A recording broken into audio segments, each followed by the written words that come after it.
No, it's great, right? All right, so good afternoon, everybody. Thanks for coming. Eric, great to see you. I'll be getting your questions here, so the instructions should be up in a second on how to hit that hashtag and put the questions in.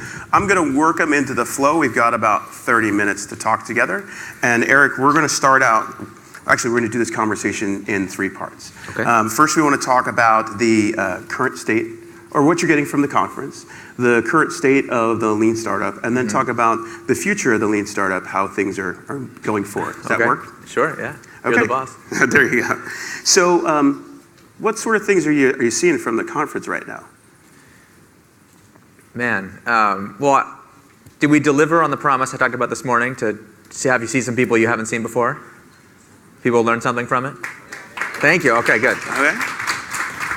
So there you have it. I got to tell you, the craziest part for me is as I walk around the conference, you know, people want to come up and say hi and get their picture taken. And listen, I was working as a software engineer like 10 years ago. I did not think that was ever going to be my life, for sure.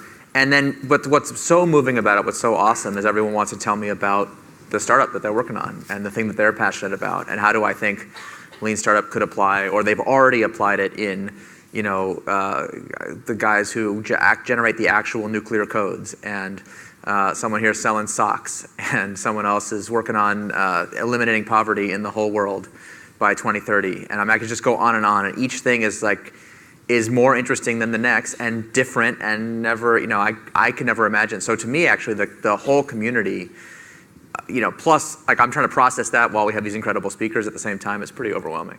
Yeah, there's a great breadth of people who are out there. Is the tenor this year different than last year or years previous?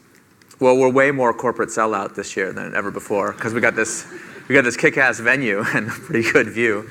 And I gotta say, I love having this space with natural light.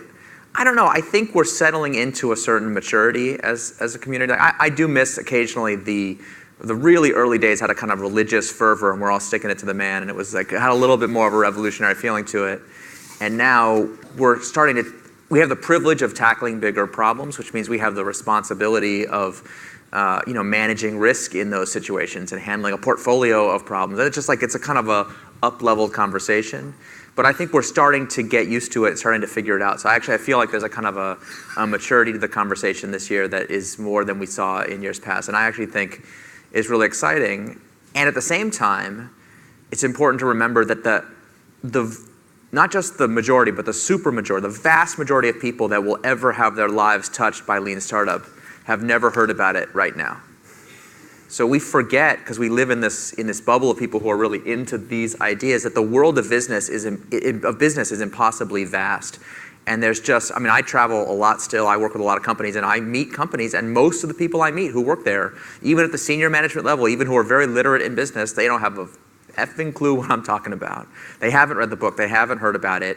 Some of them, I swear to God, are just getting the memo about the internet and mobile. I get asked that question. You're from Silicon Valley. Is mobile, is it here to stay or is it a passing fad? Pretty sure it's here to stay. I mean, and then I'm like, you know, until we get to the bionomic implants. And they're like, well, you know, what are we talking about? Like, just, you know, so there's this just incredible depth of humanity out there that is still working in very antiquated ways. And so I think it's sometimes hard for us to kind of keep our revolutionary spirit alive and also, you know, take advantage of the fact that we now have had this kind of body of work and set of proof points and case studies. And I don't know, it's a really cool combination, I think. I find it really interesting. So that gets us started actually in the conversation about what's the current state of the Lean Startup, right? And you gave a little bit of a sampling of that. How do you see it in terms of different sizes of companies, the distribution of those who are new to Lean Startup versus those who have been around for a while? How does that distribution of those companies working out?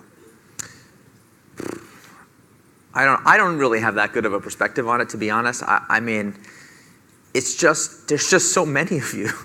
It's so hard to keep track. There's no, I mean, for the academics in the audience, this is crying out for some kind of systematic survey and longitudinal studies and kind of figuring out what the hell is going on here. Not to mention, we now have enough data that probably someone could figure out, like in a rigorous way, if this thing actually works, you know. Be kind of nice. You know, so if anyone wants to work on that, like, please, for the love of God.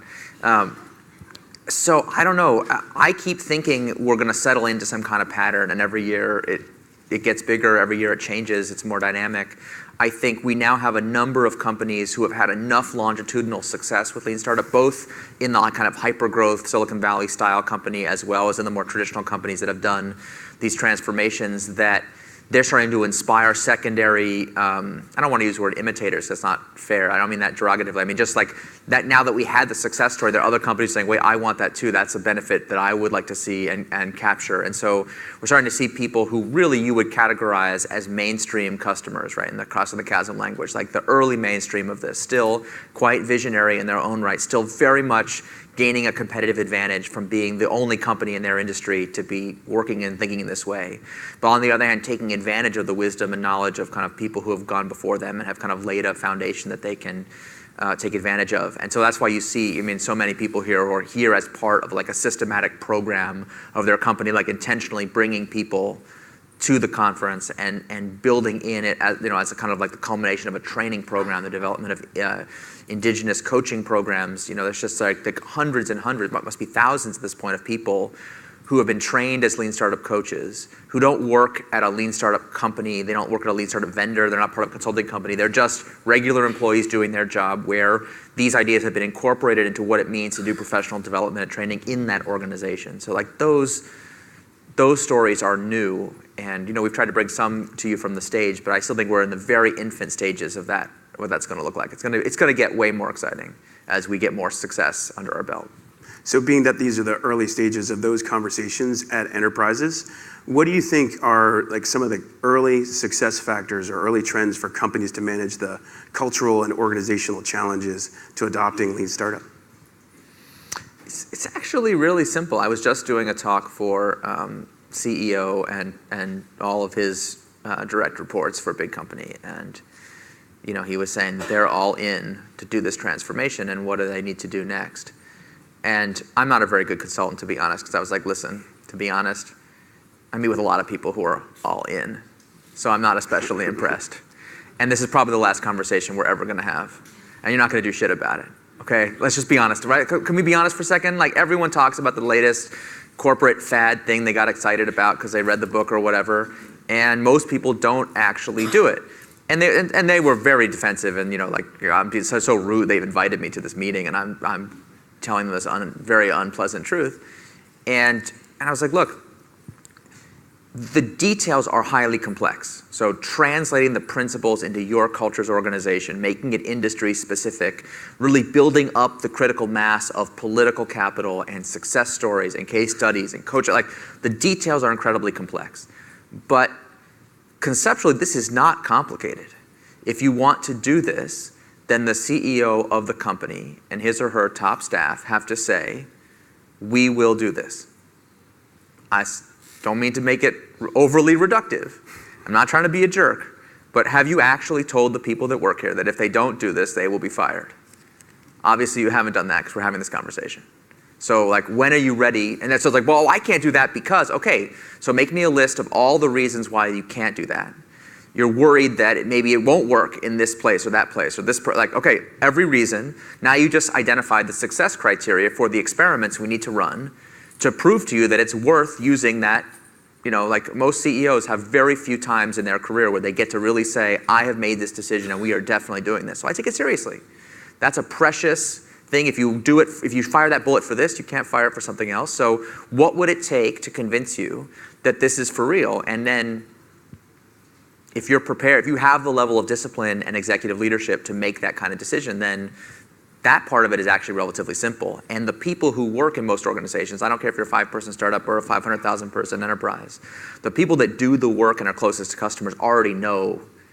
They have the wisdom and the creativity to figure the details out. I never worry about that. Where the will, where the executives have the determination to make it happen. So on Monday, you talked a little bit about this with Jason, and there was a little bit about people are paid, do what they're incented to do, and that sort of thing. And we were talking about top down and also a little bit bottom up. So if you're at the bottom of the organization and you're trying to inculcate Lean Startup up in the organization, what are some tips or ways for people to do that? The most important thing, everybody, I don't care what level of the organization you're at, everybody has some level of authority to make decisions. And it's like, this is your domain, no matter how small.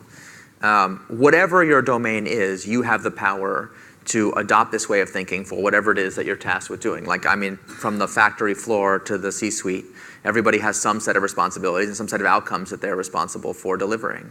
So the way to be kind of the change agent, if you don't mind that bit of business jargon, is to figure out for yourself. Now, everyone's always talking about, how do I get my peers to do this? How do I convince it? Like, okay, I get there's a certain amount of evangelism that's needed, but like, physician, heal thyself first. Do the actual work yourself to say, am I actually being experimental, customer-centric? Am I doing build, measure, learn? Have I tested my own work with MVPs? I don't care if the work is I'm delivering a PowerPoint slide for some executive, or I'm building a giant factory. Whatever it is that you do. I was just talking to an executive who is responsible for labor relations for a huge industrial combine where they have very fractious union contract negotiations every 3 years. So we're like, have you done the work to ask yourself, like, what does the MVP of a union contract look like? And what was success like? Could you imagine a non-contentious, collaborative, to actually do the work yourself?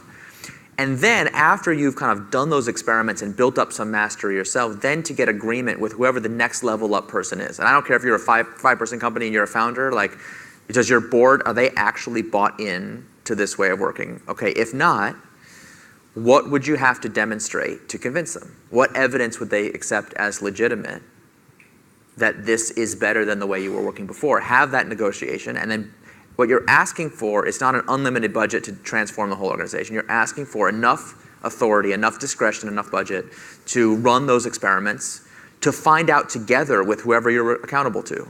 Together, we will discover if these ideas can work in this organization. And don't take it for granted that just because some random person on some random stage at some random conference told you it's going to work, that that's necessarily true. I just said before, this has not been rigorously studied.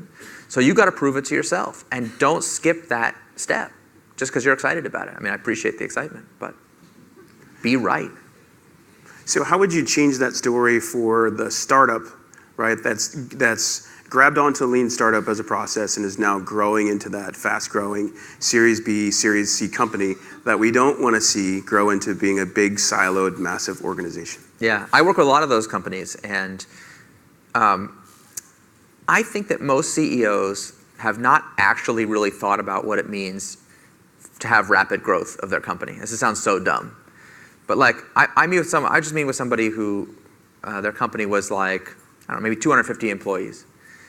And we were talking about how many of those employees remember the founding of the company and what it was like in the early hard years of the struggle. And like, if you're being very generous in your definitions, like maybe 25.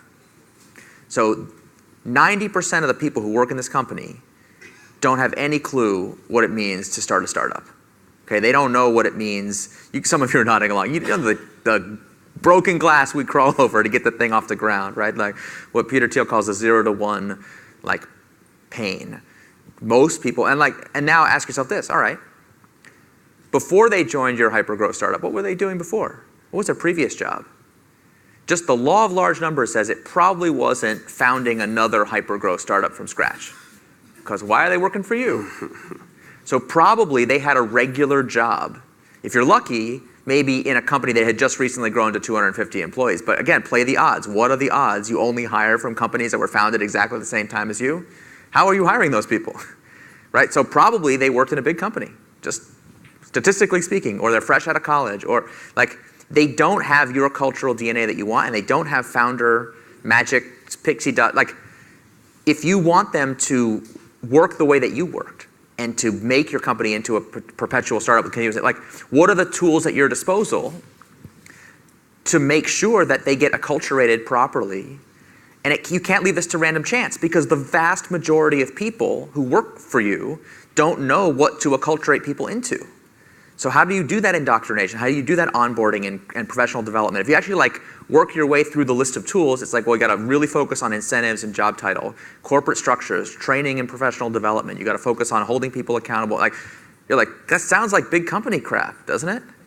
It's the same problem. It's not actually any different whether the people are bureaucratic and slow because they've been in your company for 20 years or because you hired them into your company and they've had 20 years of other experience. The point is, having the experience of actually driving a startup from zero to hypergrowth it's a statistically rare experience. So the vast majority of people that are hired into the vast majority of startups need to be trained and taught and developed if you want them to work in an entrepreneurial way. And if you don't, everybody reverts back to what they knew before. And before you know it, you're working at one of those companies and you can't understand how it happened. So how do people do that? Are there good companies that they can take lessons from and look and say, here's a good example of a company that's done that really well? Or should they take bits and pieces from what they learn out there? How would you recommend that people operationalize that process? We cram your head full of case studies from dawn till dusk at these conferences for a reason. So I hope that you found at least one or two speakers who say that story that resonated with me, that's an example that makes sense to me, that's something I want to try. But at the end of the day, every company is totally 100% unique. And so you have to build your own operating system. You have to build your own distinctive culture. You have to do the hard work, especially if you're a founder. And I mean a founder of a company or the founder of the change initiative you want to transform your company. Either way, you have to do the hard work to say, I understand the principles in general, but how do those translate to this specific situation? And then you got to run the experiments, and you got to be wrong, and you got to be like, that jerk told me this was going to be easy, and all I had to do was build, measure, learn, pixie dust, and then ta-da, and it's not exactly working like it said in the book. And listen, if you're right and I'm wrong, like, you write the next book and I'll learn from you. Like, there's no magic to this. Like, we are all learning and discovering this together, and I think we have only scratched the tiniest surface, like the littlest tip of the iceberg of what is known so far compared to what will be known as we run more and more and more of these experiments. We get better at this. So take that seriously and be like, you are, better for worse, you are on the bleeding edge of this, and you got to learn for yourself. You got to figure out for yourself what really makes sense in your own organization. Nobody can tell that to you. Super. So there are a lot of questions that are coming in here, and I'm going to shift now to talking a little bit about the future of Lean Startup. I'm working them in as much as possible, but a couple of these are getting weaved into this next question.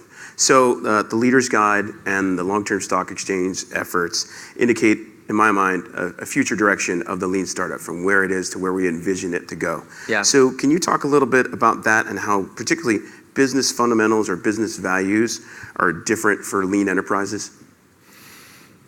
Yeah, I'm always hesitant to use the phrase lean enterprise because the engineer in me believes in precision language, and I really don't want to step on the Lean Enterprise Institute that's been advocating for lean manufacturing like for 30 years. So that, I want to give them the proper deference that they're owed. Yeah, my work personally, I mean, did anybody back the Leader's Guide Kickstarter campaign? Anybody? A few people, thank you. All right, awesome. So I've been in this kind of publishing experiment to take some of my work and test it out experimentally in book form, and I hope you found it helpful, those who have copies. And the goal of that is to be research to inform the next book that I'm currently working on, which hopefully will come out next year if I actually somehow find the time to write it. Working on it. I don't know if my publisher's probably here. Like, everything's fine. It's gonna be fine. It's definitely not being scope creep to death, and it's not gonna be way late and way over budget.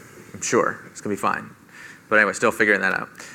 And certainly the reason we called it the Leader's Guide is so much of my own work and my own thinking is focused on what does leadership look like, what are management structures, what does it mean to operate in this new way in the 21st century. And so like that's kind of one thread of my own research and writing and thinking has been about what does a truly modern company look like? I joked about Alfred Sloan in the 1920s, but like most company structures today, even the 5-year-old super hot startups, like just look at the org chart, take an x-ray, and you are looking at the same org chart we have been building over and over and over again for 100 years now. And it's like, how could it possibly be the same? I mean, surely there's ways it can be improved. So really trying to think about what should the right structures be, what should the right process be, how do we hold people accountable, and what does that mean for us individually as leaders? What do we have to do differently than our predecessors in the general management revolution, from decades ago had to do?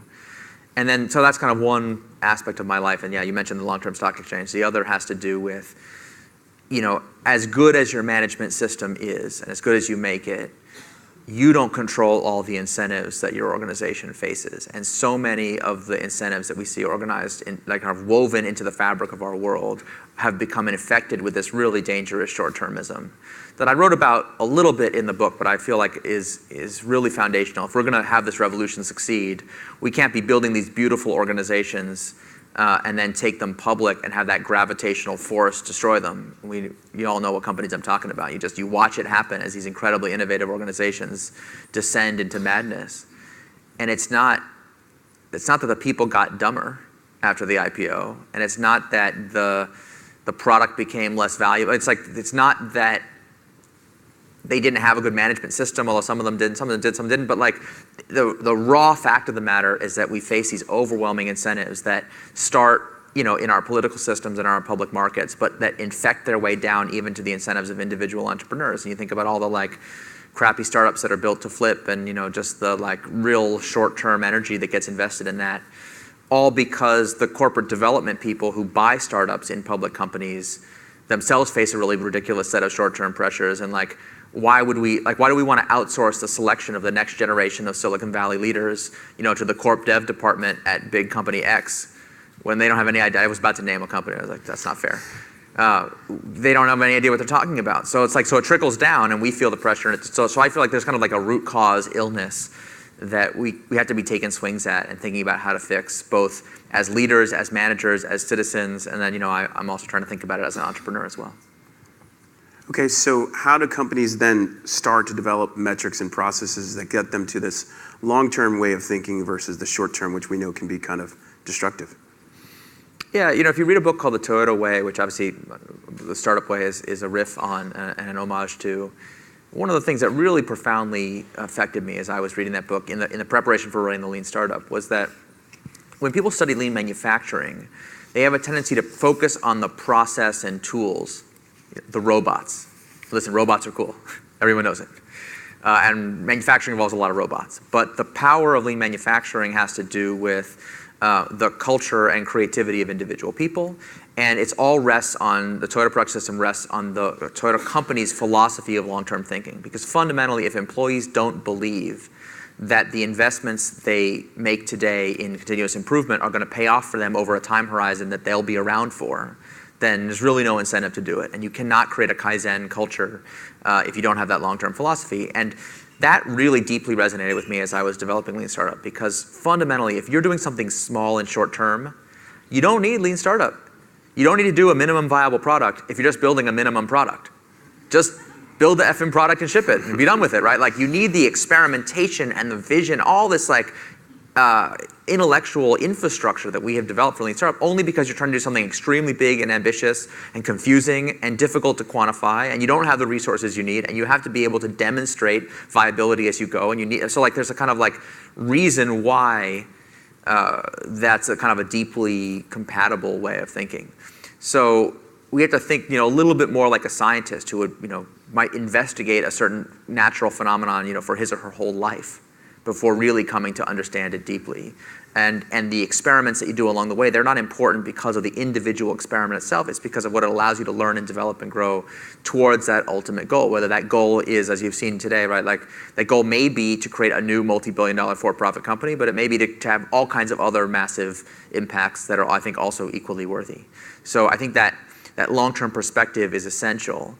And that's why, when you look at innovation accounting, which is still the least loved part of Lean Startup, but still the most important. I'm sorry, accounting is still boring. I can't do anything about it. That's just how it is, but still very important.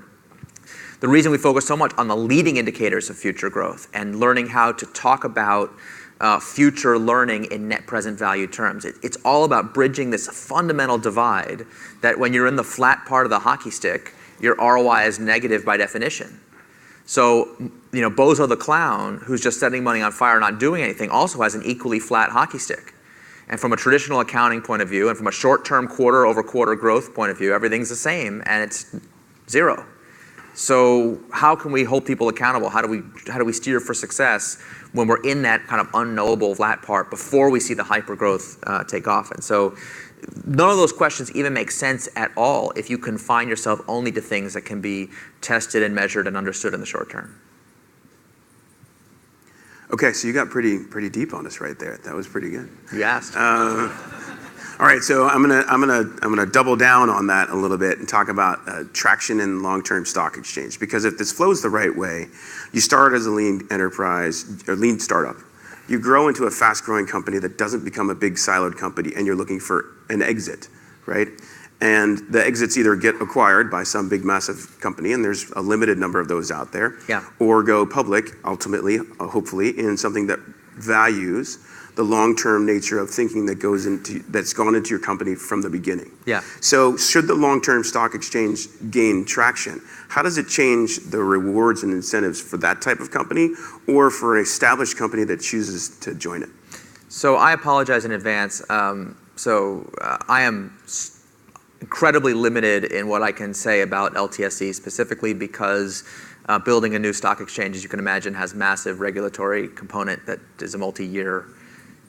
I mean, I got lawyers and lobbyists like you wouldn't believe trying to figure this out. So I can't talk that much about the details of what we're trying to build and kind of where we are progress-wise. So if I say this is a real company, we're really doing it, and we will have news hopefully next year to share in more detail as we get further along in the regulatory process. Our aspiration is to create an opportunity for companies to access the full deep liquidity of today's public markets without the really malign corporate governance effects of the way that kind of today's public markets are structured. I hate the word exit. I hate it. It's such a dark thing. If you're a customer of a product, do you really celebrate when it exits? I mean, I find it almost every time a friend of mine takes a product that I really love and use, the day after the IPO or the corporate acquisition, I'm not a happy camper. And it's actually a great time to start a competitor. Because just 9 times out of 10, the thing that's exiting is the product. It's not going to be as good after as it was before. Do I have to name specific products? You immediately think of who I'm talking about. You just know it. And I just think that in fact we have built an ecosystem around that. This is like the kind of tragic, kind of dark thing at the heart of it that we have got to fix. That there has to be a way to create an institution of lasting value that will be a really that will live up to the potential and vision that we pour in. I mean, having a product achieve product market fit is such a rare thing. To squander it, it breaks my heart. So we have to do better. I mean, I just think we have to come up with some better way. Maybe the LTSC will be the solution that solves that problem once and for all. So I'll be incredibly happy. But maybe someone listening here has an even better idea. Please go do it. I look forward to putting you on stage and celebrating your success because this is something that we have to take seriously. And for all our talk about disruption and innovation and changing the world in Silicon Valley, we tend to be a little bit myopic about our own ways of working and our own financial. It's like, this is not an area where I feel like we innovate as much as we ought to. And I got to tell you, I've been talking about the LTSC for more than 5 years as I've been struggling piece by piece to figure out how to make it work. And I had a lot of Silicon Valley people who I'll pitch them the idea and they'll be like, that is the craziest thing I have ever heard in my life. I'm like, really? You're investing in immortality, quantum computing, teleportation, and this is the craziest thing you've ever heard? By Silicon Valley standards, is this real like that? Just a slight different corporate governance structure for, I'm like, that can't be right. But somehow we treat the kind of the playing field that we have been given kind of by the Wall Street ecosystem as a given rather than as something that is malleable and susceptible to change. I just think that's too limited a vision for the aspirations we have as a movement. So we got to do better. So I know you can't talk about a ton of the details, but a couple that were published were saying 3 things that need to change in the company were executive compensation, information sharing, and investor voting. Is there anything that you would recommend to any of the organizations here about how to think about those topics if they're using lean startup as management, how they can kind of pull those into their mind share? Yeah, the great thing about being for those of you who are starting a brand new private company from scratch, you get to choose your own corporate governance mechanism. And without geeking out about it, I mean, you really need to think about how can you structure the company to be a true partnership and alignment of interest between the management and the investors.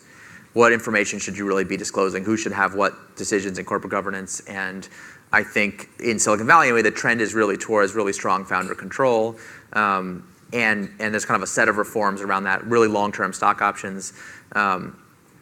people have gotten used to 4 and 5 years. I think we can find ways to do it more like 5 and 10 year, so that we're really rewarding the employees that stay for the long term and really creating a truly long-term alignment of interests.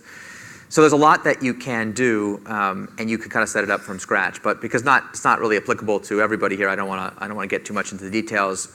And putting on my LTSC hat, we'll hopefully have more to say about it next year. Super. So we have about a minute left.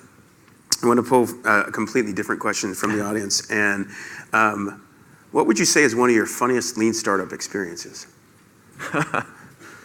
Who was the guy with the bike that when you turn the handlebars left, the bike goes right? Yeah, I had that just 25 minutes ago. That was pretty funny. Where's the guy who wanted me to wear the socks his companies make? Is the socks guy here? Yeah, it's probably in the back. This is a strange life. Okay, I used to know what I did for a living very well.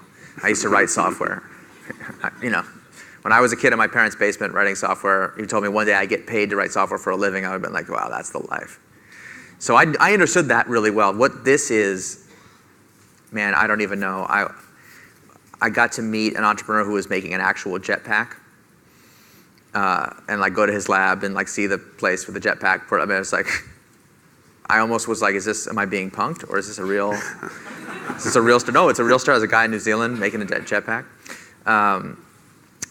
Funniest experience, gosh, I don't even know where to start. They're all so crazy because, do you remember the guys from last year that have the mushroom growing kit startup? Mm-hmm. I mean, it's just these stories. It's like incredible. Like if you don't think about them as a whole, they're amazingly cool and entertaining and quirky. And what's so great about them is for every person, their startup is it's their thing that they've poured their life and soul and passion into. And I consider it such an immense privilege to get to even be the tiniest little passenger with you on that journey. And here's the thing that's so awesome about entrepreneurs. No matter how ridiculous the product concept is, and I haven't even scratched the surface. I mean, some of these things you're just like, what are you thinking? To them, it's the most obvious thing in the world. Of course it's going to work. They can actually see it with perfect clarity. And of course, for your thing, it's definitely that's what's going to happen. But you can think for your friend's startup, how it's so easy to get deluded because you see it with such clarity, but then it doesn't actually happen. And of course, the reason is because when we fantasize about a startup, we fantasize about what's going to happen in the future. The cool thing about fantasy is you don't have to make any trade-offs. The product is both universally loved. Soup is the least expensive product in the market. The business model has the best margins. It's perfectly efficient. It's easy to manufacture. Distribution is a breeze. Your competitors are incompetent. You know what I'm talking about? It's good, right? It's that is, that's the best possible outcome. And then real life intrudes, and it's oh shoot, I have to choose niche product or mass appeal. Oh shoot, I have to choose price or margins. Oh god damn it, my competitor's not quite as dumb as I thought. They're just smart enough to be annoying. Okay, so what's your? You have to make decisions, and this is the craziest thing about it. We talk about the need to pivot. Okay, I think I managed to go a whole day without saying a pivot is a change in strategy without a change in vision, but I got it in one time. With 1 minute to go, we talk about the pivot, and we usually talk about that as an issue of business strategy, right? How do I figure out what I want my strategy to be, and how do I realign my strategy more in keeping with my vision, given the new facts that have come into evidence? But another really important way to see a pivot is as a journey of personal discovery, because until life forces you to make trade-offs, you don't even know what your vision is. You don't really even know what's important to you. And two different entrepreneurs with two different life experiences faced with the exact same facts and the exact same vision might do the pivot differently. Because when you say, gosh, if I have to choose between serving this customer segment and that customer segment, I don't know. I don't really care about these people. And I see there's money to be made here, but that's not my mission. So I know a lot of startups over the years that have started with some kind of social service mission. I want to help extremely disadvantaged people in some way, but along the way discover that actually they've created a really awesome product to sell to very affluent people at super high margins. You know what I'm talking about? And some people, they're sweet, $1 billion business, here I come.